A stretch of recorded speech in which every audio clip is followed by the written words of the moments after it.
नमस्कार मित्रों, स्वागत करता हूं आपका हमारे जेआईबी एनसीईआरटी मेड सिंपल के इस चैनल में। दोस्तों, आज के इस वीडियो लेक्चर के माध्यम से हम लोग अपने पीपीबी के यूनिट 17 के थ्योरी पोर्शन को डिस्कस करेंगे। जो हमारा सब्जेक्ट टॉपिक है वो है कस्टमर सर्विस गाइडलाइंस। तो जो भी इंपॉर्टेंट बैंकिंग एस्पेक्ट्स हैं सभी को डिस्कस करते हैं। ज़रा टॉपिक देख लेते हैं क्या क्या पढ़ना है हमें समझना है कि कस्टमर सर्विस का होता क्या है, कस्टमर सर्विस का ऑर्गेनाइजेशन फ्रेमवर्क कैसा है, कौन सी बोर्ड अप्रूव्ड पॉलिसीज़ हैं कस्टमर सर्विसेज पे। उसके बाद दोस्तों हम लोग पॉलिसीज़ देखेंगे जनरल ऑपरेशन का, उसके बाद एटीएम ऑपरेशन का, फिर कौन कौन से सिक्योरिटीज़ इश्यूज़ हैं और रिस्क मिटिगेशन के क्या क्या मेजर्स लिए गए हैं। सर्विसेज एट द काउंटर्स, गलती से क्लस्टर लिख दिया गया है, सर्विसेज एट द काउंटर्स। फिर कस्टमर को क्या क्या इन्फॉर्मेशन मिलती है, स्पेशल अरेंजमेंट क्या क्या है ब्रांचेस में, अदर प्रोविजंस, और फिर उसके बाद बैंक कस्टमर सर्विस गाइडलाइन। ये सही हमारा टॉपिक है। चलिए फ्रेंड्स, लेसन को शुरुआत करने से पहले जो लोग हमारे साथ जेआईबी के नए एस्पिरेंट जुड़े हैं उनको अपने जेआईबी 2023 के पेड प्रोग्राम के बारे में बताना चाहता हूं। 2 महीना रह गया है आपके जेआईबी के एग्जामिनेशन में। तो यदि आप नए सिलेबस के अकॉर्डिंगली तैयारी करना चाहते हैं, आपको स्टडी मटेरियल की रिक्वायरमेंट है, तो आपको concise notes, MCQs, mock test, इन सभी की रिक्वायरमेंट है, तो आप हमारे प्लान का हिस्सा हो सकते हैं। We are providing courses for all the subjects. The detail regarding plan is you can see in the slide. For more detail you can WhatsApp me on the number shown on the screen. चलिए दोस्तों, customer service in banks की बात करते हैं। तो banking एक regulated service है, right. Banking is a regulated service industry जिसमें स्ट्रिक्ट एंट्री नॉर्म्स है, एंट्री करने का नॉर्म्स स्ट्रिक्ट है।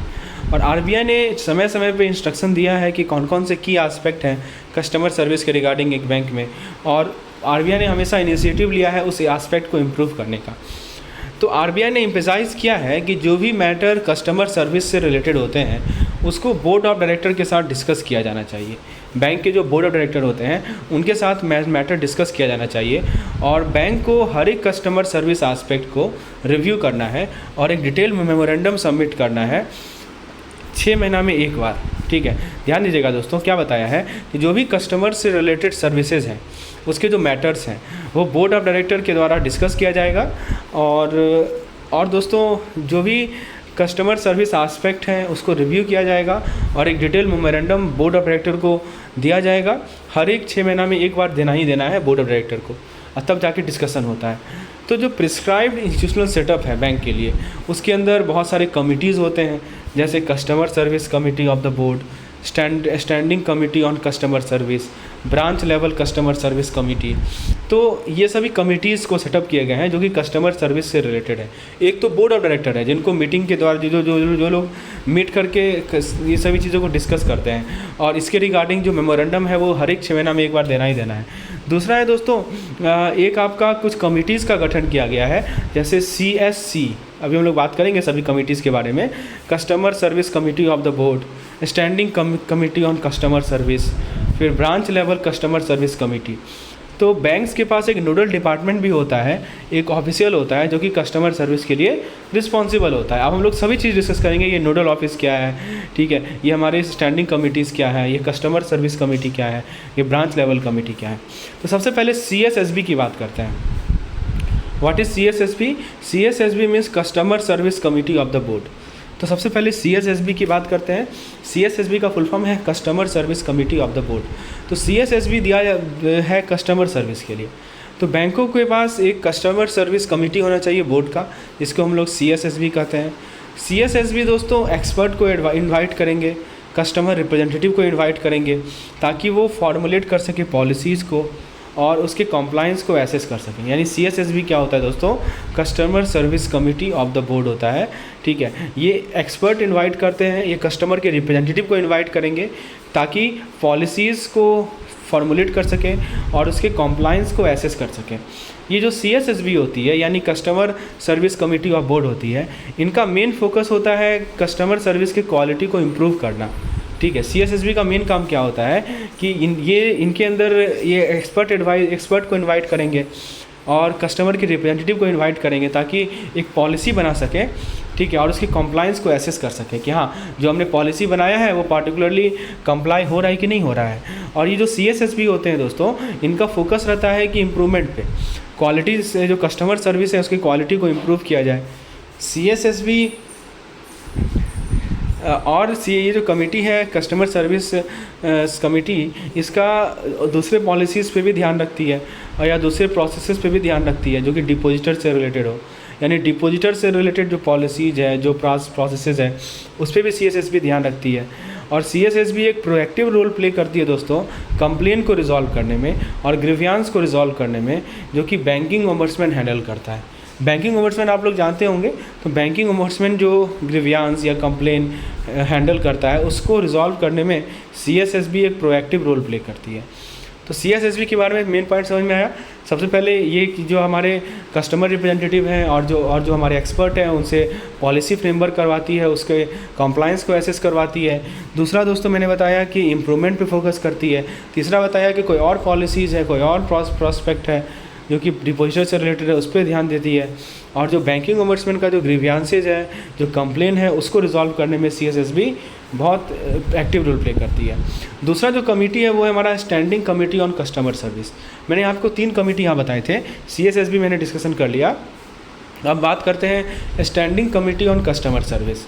तो दोस्तों ये CPPAPS इसने रिकमेंड किया कि बैंक के पास एक परमानेंट स्टैंडिंग कमेटी होनी चाहिए कस्टमर सर्विस पे।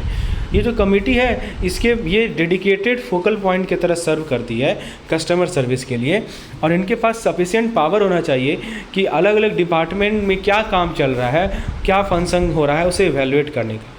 तो ये जो कमेटी है standing committee on customer service, इसका मेन एम क्या है, ये फोकल पॉइंट है कस्टमर सर्विस के लिए, और इसके उसको पावर दिया गया है कि अलग अलग डिपार्टमेंट के फंक्शनिंग को आप इवैल्यूएट करें।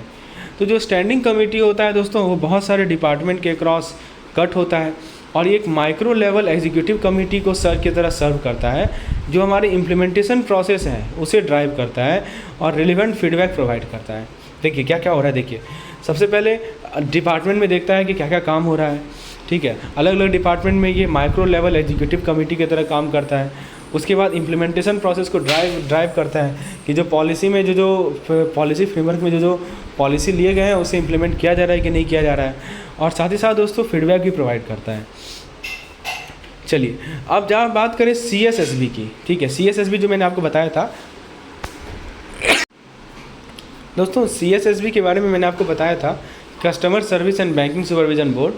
तो ये ओवरसी करेगा और रिव्यू करेगा या मॉडिफाई करेगा जो भी स्टैंडिंग कमेटी के द्वारा प्रपोज किया गया इनिशिएटिव है। स्टैंडिंग कमेटी ने मान लीजिए कुछ इनिशिएटिव प्रपोज किया, उसको रिव्यू करना, उसको ओवरसी करना, उसे मॉडिफाई करना, ये किसका काम है, ये CSSB का काम है। तो स्टैंडिंग कमेटी एक ब्रिज की तरह काम करता है बहुत सारे डिपार्टमेंट के बीच में और कस्टमर सर्विस कमेटी के बीच में, यानी डिपार्टमेंट के फंक्शन को देखना और डिपार्टमेंट्स और कस्टमर सर्विस बोर्ड के बीच में एक ब्रिज की तरह काम करता है कौन, हमारा स्टैंडिंग कमेटी, ठीक है। स्टैंडिंग कमेटी का चेयरमैन CMD हो सकते हैं या एग्जीक्यूटिव डायरेक्टर हो सकते हैं, और इसके अंदर कुछ नॉन ऑफिशियल भी हो सकते हैं इसके मेंबर, ताकि इंडिपेंडेंट फीडबैक मिले, ठीक है। कस्टमर सर्विस का जो क्वालिटी है उस पर फीडबैक मिले जो कि बैंक रेंडर कर रही है। तो इसके मेंबर्स, इसके जो चेयरमैन हो सकते हैं वो CMD हो सकते हैं या ED हो सकते हैं, और इसके मेंबर्स कुछ नॉन ऑफिशियल भी हो सकते हैं, ताकि इंडिपेंडेंट स्वतंत्र फीडबैक मिले। दोस्तों नेक्स्ट है कि जो स्टैंडिंग कमेटी है ये टाइमली और इफेक्टिवली मॉनिटर करती है कि RBI का जो इंस्ट्रक्शन है उसे कॉम्प्लाई किया जा रहा है या नहीं किया जा रहा है, और इंश्योर करती है कि जो भी एक्शन लिया जाए वो उनके स्पिरिट, उनके ट्यून में हो। तो स्टैंडिंग कमेटी आपको समझ में आया, ठीक है। हमें अभी तक हम लोगों ने 2 कमेटी देखा। पहला कमेटी देखा CSSB, ठीक है, CSSB यानी customer service committee of board. दूसरा कमेटी देखा हमने स्टैंडिंग कमेटी, ये बहुत सारे डिपार्टमेंट के फंक्शन को ओवरसीज करती है या ब्रिज की तरह काम करती है, ठीक है, किसी बीच में, डिपार्टमेंट के बीच में और CSSB के बीच में। अब बात करते हैं दोस्तों कमेटी का गठन कैसे होता है। तो दोस्तों ये कस्टमर सर्विस कमेटी जो है हर एक ब्रांच में होते हैं, बैंक के जितने भी ब्रांचेज हैं सभी में ये कस्टमर सर्विस कमेटी होते हैं। ये कमेटी एक फॉर्मल चैनल की तरह सर्व करते हैं किसी भी कस्टमर और बैंक के बीच में कम्युनिकेशन का, ठीक है। तो ये committee, this committee serve as a formal channel. ये कस्टमर का इन्वॉल्वमेंट जो इस कमेटी में रहता है उसको बढ़ाया जाता है, यानी ये जो कमेटी होते हैं हर एक ब्रांचेज में होते हैं, और ये फॉर्मल चैनल, कम्युनिकेशन का जो फॉर्मल चैनल होता है, कम्युनिकेशन 2 तरह से होता है, एक फॉर्मल और एक इनफॉर्मल। तो ये जो फॉर्मल चैनल है उसके कम्युनिकेशन को शो करता है, और कस्टमर का इन्वॉल्वमेंट जो है इसमें बढ़ाया जाता है, और कमेटी के अंदर कम से कम एक सीनियर सिटीजन जरूर होंगे और कमेटी कम से कम महीना में एक बार जरूर मीट करेगी, मिलेगी। ठीक है, ये होता है हमारा बैंक कमेटी फॉर्मेशन। और जो ये कमेटी है वो क्या करेगी, जो भी कंप्लेन है, जो भी सजेशन है, जो भी डिले का काउज है, जो भी डिफ़िकल्टीज़ है कस्टमर के द्वारा फेस किया जा रहा है, सभी चीज़ को रिव्यू करेगी। और कमेटी कस्टमर सर्विस को इम्प्रूव करने के तरीके को डेवलप करेगी। जो ब्रांच लेवल कमेटी होती है वो क्वार्टरली रिपोर्ट स्टैंडिंग कमेटी को देती है कस्टमर सर्विस में, यानी स्टैंडिंग कमेटी को रिपोर्ट मिलता है किसके द्वारा, ब्रांच लेवल कमेटी के द्वारा। कब मिलता है, क्वार्टरली मिलता है। ठीक है, और ये रिपोर्ट में कुछ सजेशन लिखा रहता है कि क्या क्या सजेशन है पॉलिसी के लिए, प्रोसीड्यूर के लिए, एक्शन के लिए। समझ में आया दोस्तों। तो अभी हम लोगों ने बात किया कि कमेटी का गठन कैसे होता है। कमेटी में कम से कम एक सीनियर सिटीजन मेंबर रहेंगे। कमेटी सब ये महीना में एक बार रिव्यू करेगी सारे कस्टमर कंप्लेन सजेशन। कमेटी के जो है फॉर्मल चैनल की तरह काम करती है, इसको हर एक ब्रांच में इस्टेब्लिश किया जाता है। अब बात करें दोस्तों बैंक के नोडल डिपार्टमेंट के बारे में, तो हर एक बैंक के अपने एक नोडल डिपार्टमेंट होते हैं, एक ऑफिसर होते हैं कस्टमर सर्विस के लिए। ये जो नोडल डिपार्टमेंट होते हैं दोस्तों, ये कहाँ रहते हैं, हेड ऑफिस में रहते हैं और हर एक कंट्रोलिंग ऑफिस में रहते हैं। ये कहाँ रहते हैं, नोडल ऑफिस, नोडल डिपार्टमेंट। तो कस्टमर जिसके पास ग्रीवियांस है वो डायरेक्टली नोडल डिपार्टमेंट के पास जाता है अपने पहले इंस्टेंस में। और नोडल डिपार्टमेंट एक पॉइंट ऑफ कॉन्टैक्ट भी होती है ओम्बड्समैन के लिए और आरबीआई के लिए।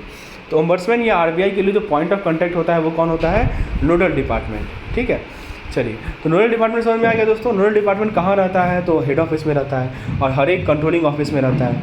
जो भी कस्टमर है जिसके पास ग्रीवियांस है वो डायरेक्टली नोडल ऑफिस में मिल जा सकता है। आरबीआई या ओम्बड्समैन का जो पहला कॉन्टैक्ट पॉइंट होता है वो होता है हमारा नोडल ऑफिस या नोडल डिपार्टमेंट। अब बात करें दोस्तों बैंक कस्टमर सर्विस पॉलिसी की, तो बैंक के पास पॉलिसीज़ होता है कस्टमर सर्विस के रिगार्डिंग, जो कि उसके बोर्ड के द्वारा अप्रूव किया जाता है। ये जो पॉलिसीज़ होते हैं दोस्तों वो कस्टमर को बताए जाते हैं। कैसे, बहुत तरीके से बताए जाते हैं, जैसे अपने वेबसाइट पे शो करके, जैसे जो ब्रांचेज़ में जो बोर्ड रहते हैं वहाँ पे नोटिस डाल करके। तो कस्टमर को बताया जाता है कि इन सभी पॉलिसीज़ के बारे में, जब भी वो कस्टमर उस बैंक के साथ रिलेशनशिप को इस्टेब्लिश करता है या उसमें कोई चेंजेस आए हैं पॉलिसीज़ में तो वो भी उन्हें बताए जाते हैं। तो इस पॉलिसीज़ के अंदर क्या क्या हो सकते हैं, डिपॉजिट पॉलिसी हो सकते हैं, चेक कलेक्शन पॉलिसी हो सकते हैं, कस्टमर कॉम्पेंसेशन पॉलिसी हो सकते हैं और कस्टमर ग्रीवियांस रिड्यूसल पॉलिसी हो सकते हैं। तो अभी हम लोग चारों के बारे में बात करेंगे कि पॉलिसीज़ के अंदर डिपॉजिट पॉलिसी, दूसरा कलेक्शन पॉलिसी, तीसरा कॉम्पेंसेशन पॉलिसी और चौथा ग्रीवियांस रिड्यूसल पॉलिसी। तो ये चारों तरह के पॉलिसीज़ को शो किए जा सकते हैं, या तो वेबसाइट पे शो किए जाएंगे या ब्रांचेस में शो किए जाएंगे। आइए सबसे पहले हम लोग बात करते हैं डिपॉजिट पॉलिसीज़ एंड कॉम्पेंसेशन की। तो दोस्तों बैंकों के पास एक ट्रांसपेरेंट और कॉम्प्रिहेंसिव डिपॉजिट पॉलिसी होनी चाहिए, जिसमें जो डिपॉजिटर्स है उसके क्या राइट है, क्या चार्जेस हैं, क्या कॉन्फिडेंशियलिटी है कस्टमर इन्फॉर्मेशन की, सभी की डिटेल होनी चाहिए। ठीक है, यानी जो भी पैसा डिपॉजिट कर रहा है उसके क्या क्या हक है, चार्जेस क्या क्या हैं, कॉन्फिडेंशियलिटी क्या है, सभी चीज़ होनी चाहिए। तो ये हमारा deposit policy and compensation. Deposit policy. अब जरा कॉम्पेंसेशन की यदि हम बात करें तो दोस्तों दूसरा है cheque collection policy. Cheque collection policy comprehensive होना चाहिए, ट्रांसपेरेंट होना चाहिए, जिसमें सारा क्रेडिट, ठीक है, क्रेडिट तुरंत क्रेडिट जो होता है वो, जो आपका कलेक्शन का टाइम फ्रेम है, जो इंटरेस्ट पेमेंट है डिलेड कलेक्शन का, सभी के बारे में जानकारी देनी चाहिए। मान लीजिए कि कलेक्शन में कुछ डिले हो गया तो कितना इंटरेस्ट दिया जाएगा, कलेक्शन का टाइम फ्रेम कितने दिन में कलेक्ट हो जाएगा चेक, और दोस्तों इमीडिएट क्रेडिट कब मिलेगा, ये सभी चीज़ की जानकारी चेक कलेक्शन पॉलिसी में होनी चाहिए। और साथ ही साथ बैंकों के पास एक कस्टमर कॉम्पेंसेशन पॉलिसी भी होनी चाहिए, इसके अंदर कुछ मान लीजिए गलत डेबिट हो गया, कलेक्शन यदि मान लीजिए डिले हो रहा है, डुप्लीकेट ड्राफ्ट के इशू के रिगार्डिंग, या कोई अनऑथराइज एक्शंस है जिस कारण से फाइनेंशियल लॉस हो रहा है, ये कॉम्पेंसेशन पॉलिसी के अंदर होना चाहिए। उसके साथ दोस्तों बैंक के पास एक well documented customer grievance redressal policy भी होनी चाहिए। तो ये सभी पॉलिसी जो मैंने आपको बताया, ठीक है, ये सभी आपके बैंक के कस्टमर सर्विस पॉलिसीज़ हैं और इसको कस्टमर को बताना चाहिए बहुत ही तरीके से, और ये बोर्ड के द्वारा अप्रूव होनी चाहिए। अब दोस्तों आपको मैं बताता हूँ कि लोन एलिजिबिलिटी इंक्वायरी, आपको मैं समरी बताता हूँ कि जो पॉलिसीज़ होती हैं general management of bank branches के द्वारा, यानी ब्रांचेस कौन सी पॉलिसी को फॉलो करती है। सबसे पहली बात कि बैंक के पास एक बोर्ड अप्रूव्ड पॉलिसी होना चाहिए ताकि ब्रांच को मैनेज कर सकें, और ब्रांच के जो बहुत तरह के ऑपरेशंस होते हैं जैसे infrastructure, customer service, security, language support, इन सभी चीज़ को क्या करें, कवर करें। ठीक है, ऐसे पॉलिसी बनाना है। और ये बोर्ड के द्वारा अप्रूव होनी चाहिए। जो इंफ्रास्ट्रक्चर फैसिलिटीज़ है ब्रांचेज में वो एडिक्वेट होना चाहिए, proper furniture, drinking water, pensioner के लिए फैसिलिटी, सीनियर सिटीजन के लिए फैसिलिटी, जो डिसेबल पर्सन है उनके लिए फैसिलिटी, और एक क्लीन इन्वायरमेंट होना चाहिए। उसके बाद दोस्तों जो बड़े बड़े ब्रांचेज हैं उनके पास इंक्वायरी काउंटर होना चाहिए, रिसेप्शन काउंटर के साथ साथ इंक्वायरी काउंटर भी होना चाहिए ताकि कस्टमर को तुरंत सर्विस मिले।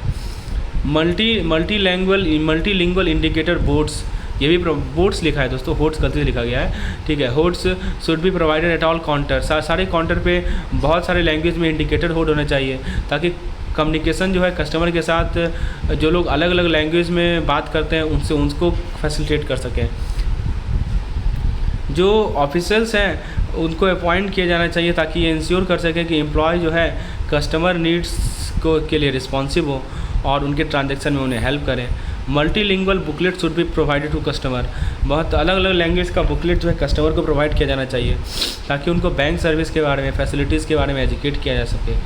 Hindi and regional language should be use in transacting business customer, जब भी ट्रांजेक्शन हो बिजनेस कस्टमर के साथ बिजनेस ट्रांजेक्शन हो तो हिंदी या रीजनल लैंग्वेज को यूज़ किया जाए।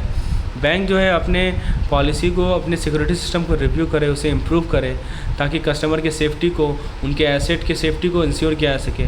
सो bank should regularly review and improve its security system, ठीक है। Branch staff should be train with the customer service orientation to provide high quality service to customer, यानी जो ब्रांच के स्टाफ हैं उनको कस्टमर सर्विस ओरिएंटेशन का training मिलना चाहिए, ठीक है। सीनियर ऑफिशियल पीरियडिकल विजिट करें हेड ऑफिस से ताकि ये ऑन द स्पॉट स्टडी देख सकें।